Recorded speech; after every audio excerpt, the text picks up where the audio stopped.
अस्सलाम वालेकुम। Voice of women के साथ मैं हूं डॉक्टर सादिया कमाल। आज हम बात करेंगे बच्चों की कम उम्री की शादी के हवाले से कानून साजी जो की गई है उसके हवाले से आज हम बात करेंगे अपने प्रोग्राम में। और आपको पता है कि 25 आर्टिकल बहुत अहम आर्टिकल है जिसमें ख़वातीन हों, बच्चे हों या ट्रांसजेंडर हों, तमाम कानून की हैसियत में सब बराबर हैं। लेकिन क्या असल में ऐसा होता है? और जो कम उम्री की शादी है उसमें कानून साजी अब तक क्या की गई है और इसमें क्या मुश्किलात दरपेश आती हैं और इसको किस तरह से आगे बेहतर बनाया जा सकता है, इसके लिए आज हमने स्टूडियो में दावत दी है। हमारे साथ तशरीफ़ रखते हैं एडवोकेट हाई कोर्ट हैं, special committee ministry law and justice में हैं, फॉर्मर लीगल एडवाइज़र NCSW में और UNFPA के क्रिमिनल जस्टिस एक्सपर्ट ये रहे हैं, बल्कि अभी हैं। तो हमारे साथ तशरीफ़ रखते हैं, आप जान गए होंगे, शराफत अली चौधरी। अस्सलाम वालेकुम, कैसे हैं आप? बहुत शुक्रिया शराफत अली चौधरी के इतने अहम मौजू पर आपने आज वक्त दिया कि हम बच्चों की कम उम्री की शादी के हवाले से कानून साजी जो हुई है इस पर आपकी एक्सपर्टीज़ हैं कि हम इस पर बात कर सकें। तो सबसे पहले कानून साजी अब तक हुई क्या है? ये काफ़ी पुराना मसला है और जो पाकिस्तान के अंदर सबसे पहला कानून था वो चाइल्ड मैरिज रिस्ट्रेंट एक्ट 1929 जो कि कायदे आज़म जिसके ड्राफ्ट्समैन थे। तो ये 1929 का, इसका मतलब ये कि इशू उस वक़्त भी था, वो ड्राफ्ट हुआ और वो लॉ पाकिस्तान के अंदर आज भी मौजूद है। इसके बाद जो है जब डेवोल्यूशन हुआ 18th अमेंडमेंट के बाद, जो सब्जेक्ट है चाइल्ड, मैरिज, विमेन, ये तीनों ही रेलेवेंट है। ये जब डिवॉल्व हो गए तो फिर सूबे इंडिपेंडेंट हो गए और सूबे अब इसमें अपनी ज़ाती लेजिस्लेशन कर सकते हैं जो कि उसी सूबे की हद तक हो। फिर इसमें जो सिंध प्रोविंस है उसने लीड ली, तो 2013 के अंदर जो है वो Sindh child marriage restraint act जो है वो बना, जिसने पुराना लॉ जो था उसको सूबा सिंध की हद तक रिपील किया और उसमें काफ़ी सारी अमेंडमेंट्स जो कि वक़्त की ज़रूरत थी उस एतबार से की। और इस वक्त शायद पाकिस्तान के अंदर जो सबसे इस टॉपिक के ऊपर जो बच्चों की शादी है, कम सिनी की जो शादी है, इस पे जो सबसे प्रोग्रेसिव लॉ जो मौजूद है वो वही है जो सिंध के अंदर मौजूद है।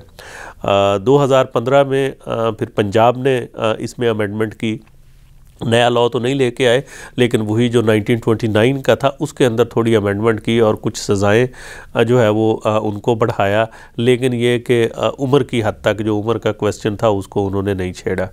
बाकी बड़ा इंटरेस्टिंग जो है वो सिचुएशन है कि rest part of the Pakistan, I mean बाकी जितने भी सूबे हैं, even including AJK and Gilgit Baltistan, ये उन सब के अंदर आज भी वही 1929 का ही लॉ मौजूद है। हाँ, बिल्स इंट्रोड्यूस होते रहे बहुत सारे फ्रॉम टाइम टू टाइम, और इंटरेस्टिंगली उनमें से कोई भी बिल जो है वो ना KP की असम्बली, ना बलूचिस्तान में फ़ेडरल गवर्नमेंट के अंदर तो पिछले कोई 10 सालों में मेरा ख़्याल है कि कोई रफली 6 के करीब बिल जो है वो इंट्रोड्यूस हुए, जो कि मुख्तलिफ सेनेटर्स ने, फ़रतुल्लाह बाबर का था इसी तरीके से, और जो है वो मुख्तलिफ अब जो भी बिल आए उनमें से कोई भी जो है वो पास नहीं हो सका। तो शराफत अली चौधरी साहब, यानी अब 1929 में जो कानून साजी हुई थी जी। तो अब सिंध, पंजाब के अलावा बाकी हम देखते हैं तो अभी तक वही चल रही है।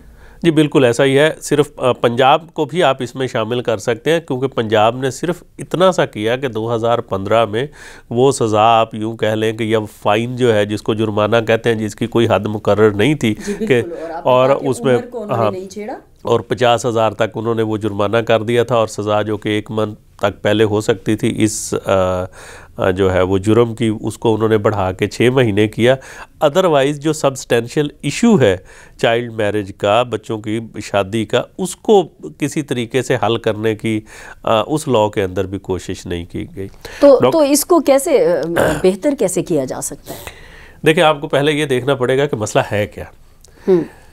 ये जो चाइल्ड मैरिज का इशू है ये यकीनन एक कानूनी मसला है आपका एक कानून जो है इसके ऊपर वो बहुत ही कमज़ोर कानून है। और फिर ये कि मसला आपका नेशनल है, लेकिन सूबों के अंदर, सिंध के अंदर और कानून है, पंजाब के अंदर और कानून है, बाकी सूबों के अंदर और कानून है। और फिर इसमें इसको इतना कम्प्लेक्स कानूनी मसला है कि फॉर एग्ज़ाम्पल आप सिंध की बच्ची, सिंध में 18 साल तक आप शादी नहीं कर सकते किसी भी, और बाकी जो rest part of the Pakistan है वहाँ पे जो बच्ची है वो 16 साल में उसकी शादी की जा सकती है। लेकिन एक चीज़ और भी है कि सिंध में अगर ये कानून आ गया है तो बहुत सारे सिंध के जो लोग हैं वो पंजाब में आकर या दूसरे सूबों में जाकर जहाँ पर वो कानून नहीं है तो वो वहाँ जाके शादियाँ कर लेते हैं। मैं इसी तरफ आ रहा था कि ये एक मतलब कम्प्लेक्स इशू है कानूनी, कि सिंध के अंदर और बाकी, चूँकि उम्र में फ़र्क है तो इसकी स्पेसिफिकली मैं एग्जांपल दूंगा कि 17 साल की बच्ची की शादी जो है वो कानून के ख़िलाफ़ है सिंध में, और सिंध के अंदर उसकी 3 साल सज़ा है, उसमें जुर्माना है।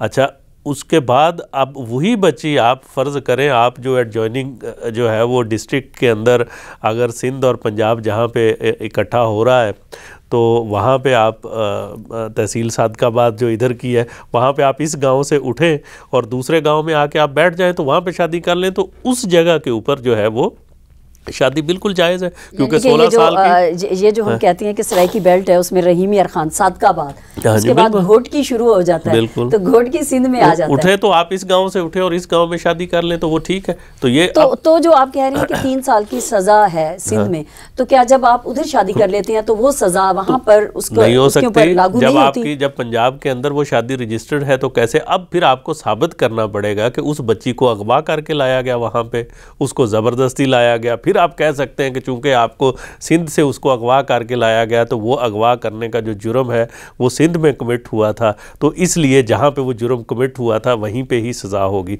लेकिन वहाँ का कानून लगेगा। लेकिन ये है कि जहाँ तक शादी का ताल्लुक है, शादी तो अगर पंजाब के अंदर आके रजिस्टर हो रही है, पंजाब के कानून के मुताबिक रजिस्टर हो रही है, तो वो तो कोई जुर्म ना हुआ। तो ये इसी तरीके से मतलब बहुत सारे हमारे सामने ऐसे इंसिडेंट भी आए हैं कि जहाँ पे आप बच्चियों की शादियाँ, आपने वहाँ से उसको कराची से उठाया, आप इस्लामाबाद में आए और यहाँ पे बैठ के, और फ़र्ज़ करें एक बच्चा कोई वैसे यहाँ पे पढ़ रहा है कोई, और तो ये है कि जो इंटरनल माइग्रेशन है उसकी वजह से भी आप मूवमेंट कर सकते हैं। तो एक इशू है पाकिस्तान भर में, लेकिन ये है कि उसके ऊपर जो कानून है वो मुख्तलिफ है। तो ये मैंने कहा कि ये सबसे पहले तो ये एक पेचीदा कानूनी मसला है, इसके साथ ज़बरदस्ती भी जुड़ी हुई है, इसके साथ जो है वो चाइल्ड अब्यूज़ जुड़ा हुआ है। जस्टिस बाबर सत्तार साहब की एक जजमेंट है जिसके अंदर उन्होंने कहा कि ये सिर्फ़ और सिर्फ मतलब चाइल्ड मैरिज रिस्ट्रेंट एक्ट ही रेलेवेंट नहीं है, बल्कि ये तो ताज़ीरात पाकिस्तान के तहत जो है ना कि वो जुर्म में 20 साल सज़ा है। अगर कोई बच्चे किसी को भी किसी भी तरह की जो सेक्शुअल एक्टिविटी है अगर आप उसके ऊपर उसको माइल करने की कोशिश करें तो ज़ाहिर है मैरिज के अंदर एक this is the important element. तो इस लिहाज से ये कम्प्लेक्स लीगल इशू है। दूसरा ये है कि ये माशरती इशू है कि क्या हम लोग इसको गलत भी समझते हैं कि नहीं समझते। मतलब बहुत सारी जगहों पे वो कहते हैं जी कि अच्छा जी वो बच्ची है वो बोझ है, अब आपने उस बोझ को ख़त्म करना है, अपने बोझ को उसको किसी की ज़िम्मेदारी में देना है। तो अब ये जब आपकी इस तरह की पैट्रियार्कल जो सोच होगी तो वहाँ पे आप तो उसको गलत ही नहीं समझ रहे। जब आप उसको गलत नहीं समझ रहे तो आप उसकी रिपोर्टिंग कैसे करेंगे, कैसे बताएंगे कि वो जुर्म हुआ है, जब पूरा ख़ानदान सारे लोग पूरा गांव मिलके उसको ठीक समझ रहा है। ये एक ऐसी सोच है कि जो कि हर एक के जहन में पनप रही है, यानी इसको बुरा समझा ही नहीं जाता कि आपने जैसी बच्ची 12-13 साल की हुई है आपने उसको शादी उसकी कर दी, और ये हम अमूमन देखते रहे हैं।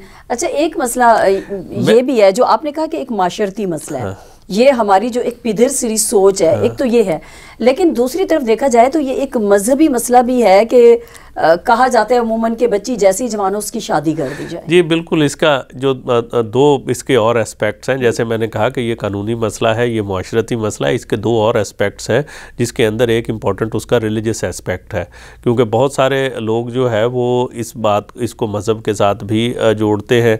अगरचे इसके ऊपर हमने एक स्टडी की थी जिसमें तकरीबन कोई हमने आप कह लें कि मेरा ख्याल है कि 50+ जितने इस्लामिक ममालिक थे उनके अंदर जो है वो शादी की उम्र क्या है, क्या तरीक़ेकार है, उसको स्टडी किया।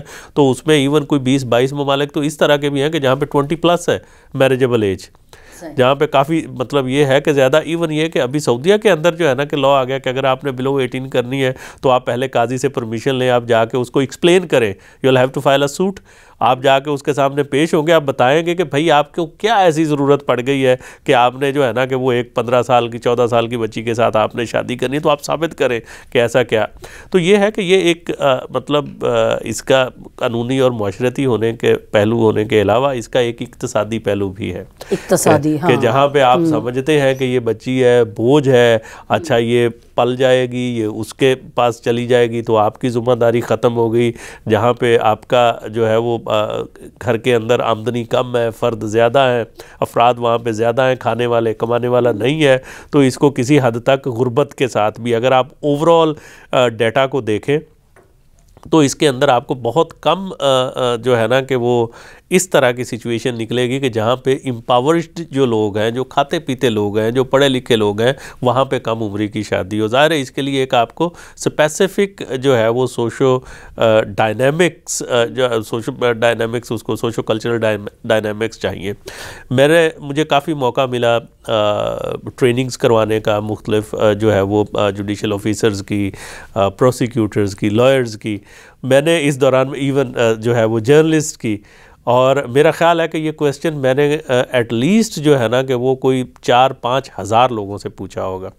जो भी ट्रेनिंग करने जाता था उसमें मैं सबसे पूछता था आपकी शादी किस जगह किस उम्र में हुई। जाहिर है ये एक पढ़ा लिखा तबका है ना कि सारे, अगर आप वकील हैं, जज हैं, प्रोसिक्यूटर हैं, जर्नलिस्ट हैं, ये सारा पढ़ा लिखा तबका है ना। बिल्कुल सही। तो अब तक की, जब से मैं आपको कह रहा हूँ कि 4000 लोगों को पाकिस्तान भर की मुख्तलिफ जगहों पर मैंने जब पूछा तो एक शख्स निकला जो कम से कम जिसकी उम्र थी, उसने कहा मेरी 18 साल में, जो एवरेज एज बन रही थी वो 26-27 साल थी, और उसमें से ऐसे लोग भी थे जिन्होंने 34-35 साल में शादी की, लेकिन यानी कि जो पढ़ा लिखा तबका था, जो कुछ इल्म शऊर इदराक रखता था, तो उनमें ये तो ये सोचने वाली बात है ना कि ऐसी क्या वजह है कि जो एक पढ़ा लिखा शख्स है उसको क्यों ज़रूरत नहीं पड़ती कि वो भी जल्दी शादी कर ले, वो भी 14 साल, या एक बच्ची जो है ना कि जो एक प्रोसिक्यूटर्स है या एक उसमें फ़ीमेल जज है, अगर वो मतलब उसको क्या ज़रूरत है, वो क्यों नहीं 12-13 साल के अंदर। तो मतलब ये कि इसको तालीम के साथ भी आपने जोड़ के देखना है, आपने जो घर के मुआशी हालात है उसके साथ भी आपने उसको जो है ना वो जोड़ के देखना है, और फिर इसके सबसे बड़ा ये कि इसका हेल्थ पर्सपेक्टिव है, हेल्थ कॉन्सिक्वेंसेस है। मतलब ऐसा नहीं है कि ये सिर्फ आपने जो है ना कि एक तरफ आप कह रहे हैं कि जी शादी कर दी तो जान छूट गई, भाई वो शादी एक बंदे से थोड़ी होती है। आपने तो शादी जो है वो पूरे ख़ानदान के साथ करते हैं, उसने जाके घर को संभालना है, वो कह उसके अपने फिर बच्चे हो जाएं, अब अभी वो खुद बच्ची है और अब उसने अपने बच्चों को संभालना है।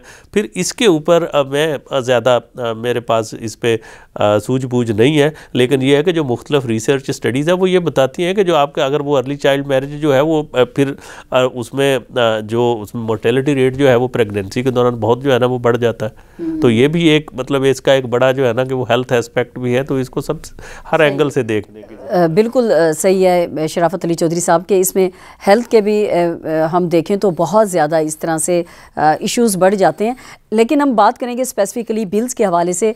प्रोग्राम का सिलसिला वॉइस ऑफ वुमेन में कम उम्री की शादी के हवाले से कानून साजी क्या हुई है उस पर जारी है, और हमारे एक्सपर्ट हमारे साथ हैं। वक्त हुआ चाहता है एक ब्रेक का, स्टे विद अस।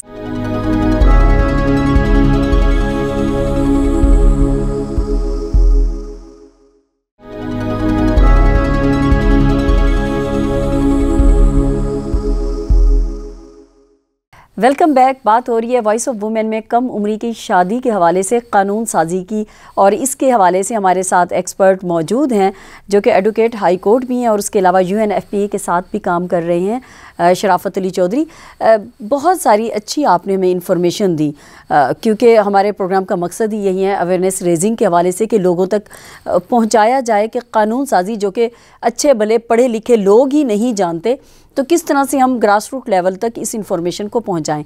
आपने बात की थी कि सिंध में ये 1929 में सबसे पहले ये कानून था, फिर सिंध में बना, फिर पंजाब में भी कुछ हद तक इसमें आया, लेकिन अभी तक GB हो, कश्मीर हो, तो उनमें भी अभी तक वही जो 1929 वाला कानून है वो अभी तक चल रहा है। तो ये बताएं कि असल में इशू है क्या, ये कानून इस तरह से क्यों, इसमें रुकावटें क्या हैं? देखिए, सबसे जैसे हमने पहले बात की कि सिंध का लॉ जो है सिचुएशन के मुताबिक वो सबसे प्रोग्रेसिव लॉ है। करंट जो लॉ इस वक्त जो चाइल्ड मैरिज रिस्ट्रेंट एक्ट 1929 का है, जो सिंध को निकाल दें तो बाकी सारे पाकिस्तान में वही है, मासवाए ये कि पंजाब में माइनर सी सज़ा ज़्यादा है। वो ये है कि इसके अंदर पुलिस के पास कोई इख्तियार नहीं है कि एक ऑफेंस है तो वो उस सबसे पहले देखें, जब जुर्म होता है तो आपने उसको रिपोर्ट करना है, फिर इन्वेस्टिगेट करना है, कुछ ट्रायल होना है, मतलब आप इनिशिएट करेंगे ना कंप्लेंट से। तो इसमें सबसे इम्पोर्टेंट बात ये है कि आप कंप्लेंट ही नहीं कर सकते। कंप्लेंट सिर्फ़ और सिर्फ इस लॉ के मुताबिक जो है वो जो यूनियन काउंसिल का जो चेयरमैन है वो कंप्लेंट करेगा कि ये कमसिनी की शादी हो रही है, और वो कंप्लेंट मजिस्ट्रेट को जाएगी, वो प्राइवेट कंप्लेंट है। यानी कि इसका मतलब ये है कि एक इंडिविजुअल अगर मुझे पता चल, जबकि दूसरी तरफ अगर चोरी हो रही है, आपका फ़ोन किसी ने उठा लिया या मैंने देख लिया, तो मैं जाके पुलिस को बता सकता हूँ कि डॉक्टर साहब ये का फ़ोन फलां शख्स उठा के लेके जा रहा था। वो आपकी रिपोर्ट दर्ज हो जाएगी, उसके ऊपर इंक्वायरी मतलब कार्रवाई शुरू हो जाएगी, पुलिस कॉग्निजेंस ले लेगी। तो इस सिचुएशन के अंदर पुलिस के पास ऐसा कोई इख्तियार नहीं है।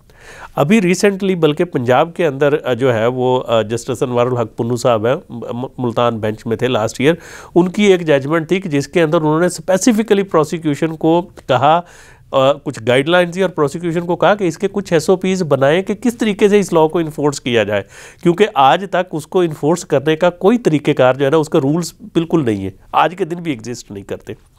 तो ये मैं 1929 के एक्ट की बात कर रहा हूँ। पुलिस के पास इख्तियार नहीं है, जो आपकी शादी है अगर वो हो गई तो वो वैलिड ही रहेगी। तो फिर पहली बात ये है कि अब उस बंदे ने जिसने गलत किया है उसने बाद में खामद भी रहना, तो रिपोर्ट कौन करेगा? तो इसको हम क्या काले कवानीन कह सकते हैं क्या? का बस आप जो भी नाम, मेरा ख्याल है ना काफ़ी, शायद उस वक्त जब था बना तो सिचुएशन के मुताबिक ठीक हो, लेकिन ये है कि अब ठीक नहीं है, अब इसको इम्प्रूव करने की ज़रूरत है। सिंध की एग्जांपल हमारे सामने मौजूद है। तो अब आपने बताया कि साबिक सेनेटर फरतुल्लाह बाबर हैं और उसके अलावा सुगरा इमाम, इन लोगों ने बिल पेश भी किए, लेकिन उसके बावजूद भी बात आगे नहीं बढ़ी। इसमें तकरीबन कोई 6-7 के करीब फेडरल गवर्नमेंट की अगर आप बात करें तो बिल इंट्रोड्यूस हुए, मुख्तलिफ सैनिटर्स ने मुख्तलिफ, लेकिन नंबर 1 वो सारे प्राइवेट मेंबर बिल्स थे। ये सिर्फ यहाँ ही नहीं, ये बिल्स जो है KP में भी इंट्रोड्यूस हुए, बिल बलूचिस्तान में भी, बिल पंजाब असम्बली में भी इंट्रोड्यूस होते रहे, लेकिन इंटरेस्टिंगली इनमें से कोई भी बिल जो है ना वो कामयाब नहीं हो सका। अच्छा, इसको रिलीजियस पर्सपेक्टिव से जब आप देखें तो उस पर इवन ये कि अगर आपकी अपनी पार्टी का ही, अगर आप एक पार्टी के सेनेटर हैं, आप PPP के हैं, तो हो सकता है कि PP का सेनेटर ही आपके अगेंस्ट जो है ना कि वो वोट दे रहा हो इस इशू के ऊपर। यानी कि ये वाहिद इशू है जहां पार्टी की कोई कैद नहीं है। जो इंडिविजुअल पार्लियामेंटेरियंस हैं वो विदन पार्टी मतलब पार्टी लाइन को फॉलो नहीं करते, बल्कि अपनी इंडिविजुअल जो विट है उसको फॉलो करते हैं। तो बहरहाल ये बदकिस्मती है, इसको जब मज़हब के साथ जोड़ के, मुझे तो कहीं समझ नहीं आई, मैं मतलब उसमें रिलीजियस स्कॉलर नहीं हूँ, लेकिन यह है कि जितना हमने पढ़ा समझा, इसके ऊपर रिसर्च स्टडीज़ कंडक्ट की, मुख्तलिफ ममालिक को स्टडी किया, कहीं पर भी कमसिनी की शादी जो है ना कि उसको मतलब ये है कि जायज़ करार नहीं दिया गया। इसकी सबसे बड़ी जो गाइडेंस हमें मिलती है वो ये कि इंटरेस्टिंगली फेडरल शरीयत कोर्ट में ये कुछ साल पहले एक पिटीशन फाइल हुई जिसके अंदर ये क्लेम किया गया कि ये जो कमसिनी की शादी का कानून है ये सिरे से जो है ना कि वो गैर इस्लामी है।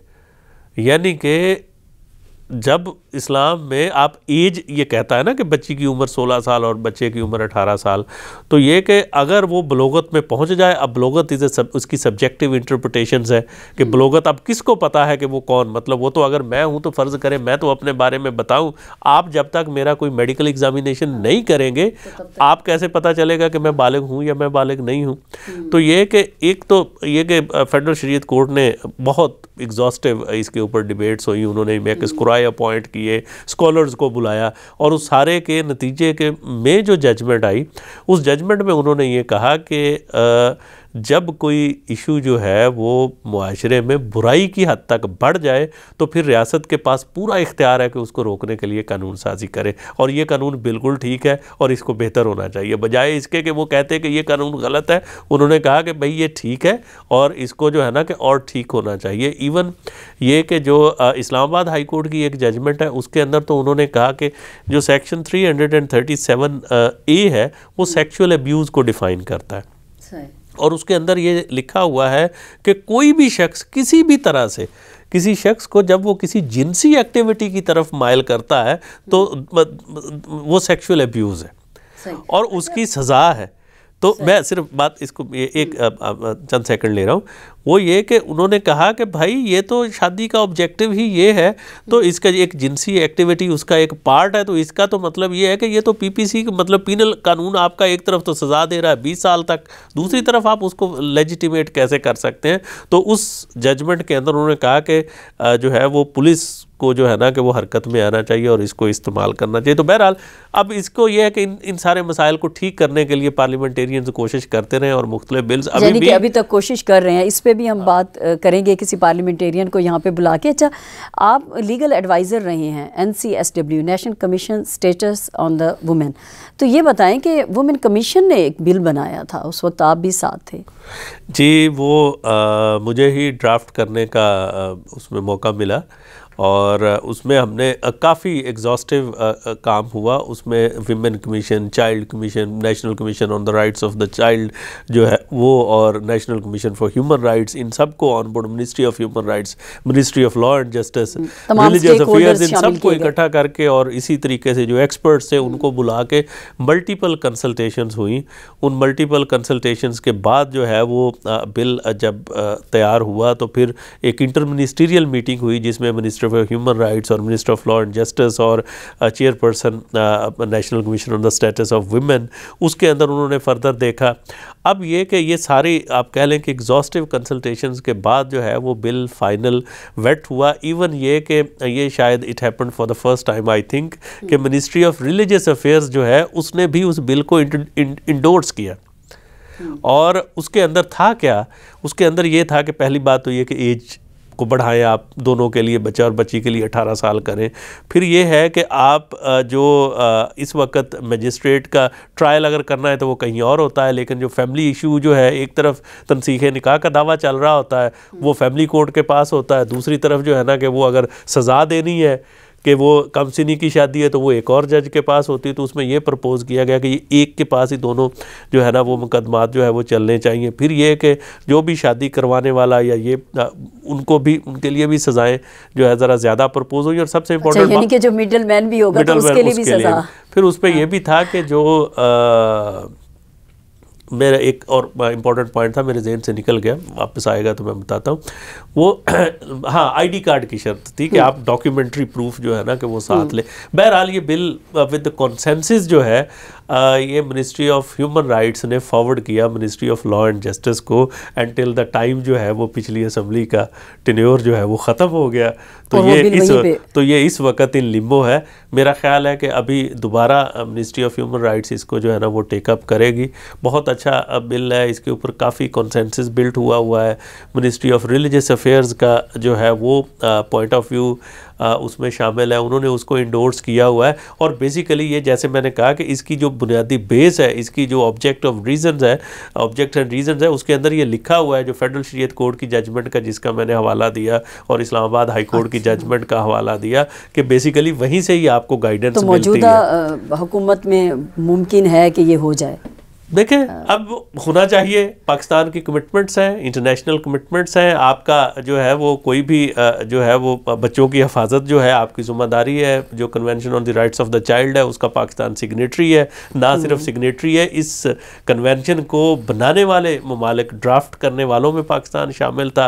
Pakistan is the first Muslim country और the 6th overall country to ratify the national commission on the rights of the child. तो फिर अब जिम्मेदारी ली हुई है तो अब उसको पूरा करना चाहिए। यानी कि इससे हम पुरुमीद हों कि आगे के लिए बेहतर हुआ जा सकता है कि कम उम्री की शादी के हवाले से जब कानून साजी होगी तो उसके ज़रिए सज़ाएं दी जाएं तो बहुत हद तक कमी वाक़ई हो सकती है। मेरा ख्याल है इसके साथ आगाही भी उतनी ही इम्पोर्टेंट चीज़ है। कानून साजी, कानून के ऊपर फिर उसको सिंध ने कानून बना लिया, लेकिन अभी करंट डाटा ये बताता है कि ओवरऑल सिंध में चाइल्ड मैरिजेस ज़्यादा हो रही हैं। तो ये है कि जब ये मेरे जहन में सवाल था कि ऐसा क्यों है, लॉ भी सबसे पहले वही है और फिर वहीं पे ही सबसे ज़्यादा हो रही हैं। तो इसको बेहतर कैसे बनाया जा सकता है? लास्ट देखिए, देखिए, जो कानून बेहतर हुआ, दैट्स अ फर्स्ट स्टेप। पहले तो आप उसको क्रिमिनलाइज आपने किया ना, तो that's a huge step, it's not easy one ना। जैसे मैंने कहा कि फेडरल गवर्नमेंट अभी तक स्ट्रगल कर रही है, वो नहीं पास हो रहा। तो ये है कि दूसरी चीज़ ये है कि उस कानून के बारे में आगाही। फिर ये है कि आपको समाजी रवैयों को भी चेंज करना है। जब तक आप समाजी रवैयों को चेंज नहीं करेंगे, जब तक लोग खुद इसको बुराई नहीं समझ रहे। देखो, शादी हो रही है एक बच्ची की, उसमें उसका बाप, भाई, बहन, रिश्तेदार बड़े बैठे होते हैं, तो इसका मतलब ये है कि वो सारे लोग उसको लेजिटिमेट समझ रहे हैं। इवन ये है कि जो निकाह हुआ है, मतलब वो भी सारे, तो ये है कि ये जब तक इसके जो कॉन्सिक्वेंसेस हैं, जो इसके हेल्थ कॉन्सिक्वेंसेस हैं, मतलब ऐसा नहीं हो सकता कि आपकी ज़िम्मेदारी ख़त्म हो जाएगी। अगर आप बच्ची की एक कमसिन बच्ची की शादी करेंगे या कमसिन बच्चे की शादी करेंगे, तो वो कभी भी एक हेल्थी फैमिली जो है ना, वो डेवलप नहीं हो सकती। उसमें उस बच्ची की अपनी सेहत को भी ख़तरा है, आने वाले बच्चों की सेहत को भी ख़तरा है, और ओवरऑल भी मुआशरे के अंदर ये कोई प्रॉपर जो है ना, कोई अच्छा तासुर नहीं जाता। बजाय इसके कि आप उसको स्कूल में भेजें, आप उसकी हेल्थ के ऊपर तवज्जो दें, आप उन सारी चीज़ों से हटा के तो जो है वो उस बच्ची को साइड पे करके सिर्फ एक फैमिली बनाने में लगा देते हैं। तो ये बिल्कुल भी ये डेवलपमेंट एक्टिविटी नहीं है। तो आपको इधर से भी देखने की ज़रूरत है, सोशल साइड से भी। जी बिल्कुल सही है। बहुत शुक्रिया शराफत अली चौधरी साहब कि आप यहाँ पे तशरीफ़ लाए और इतने अहम और पेचीदा मौजू के हवाले से आपने इतनी अहम इंफॉर्मेशन दी। बहुत शुक्रिया आपका। जी नाजरीन, अभी आप सुन रहे थे बच्चों की कम उम्री की शादी के हवाले से जो कानून साजी हुई है। न सिर्फ ये कि ये एक पेचीदा मसला है, मजहबी, कानूनी, माशरती, बल्कि इक़्तिसादी तौर पर भी हम देखते हैं कि जो कानून साजी होती है उसकी इम्प्लीमेंटेशन में भी मसला है। लेकिन अभी तक जो कानून साजी हुई है वो भी प्रॉपर उस तरीके से नहीं हुई, और उम्मीद है कि इस दफ़ा जो पिछला बिल है वो आगे को बढ़ेगा और कम उम्री की शादी के हवाले से जो सज़ाएँ होंगी, और इसके हवाले से जो एक बहुत अहम रवैया है जिसकी तरफ शराफत अली चौधरी साहब ने निशानदेही की, जो अमूमन हम देखते हैं, जो हमारी एक मेंटालिटी है, जो सोच है, जो समाजी रवैये हैं, उनको हमें तब्दील करना होगा। और इस कम उम्री की शादी के हवाले से हमें देखना होगा कि इससे हम सिर्फ ये नहीं कि इसको गुर्बत से हम रिलेट कर रहे हैं, गुर्बत ही सबसे बड़ा मसला है, लेकिन जब आप उस कम उम्र बच्ची की शादी कर देते हैं तो उससे आगे कितने ज़्यादा मसाइल खड़े हो जाते हैं, हमें इस पे सोचना होगा। इसके साथ ही अपनी मेज़बान डॉक्टर सादिया कमाल को दीजिएगा इजाज़त। अल्लाह ने के बाद।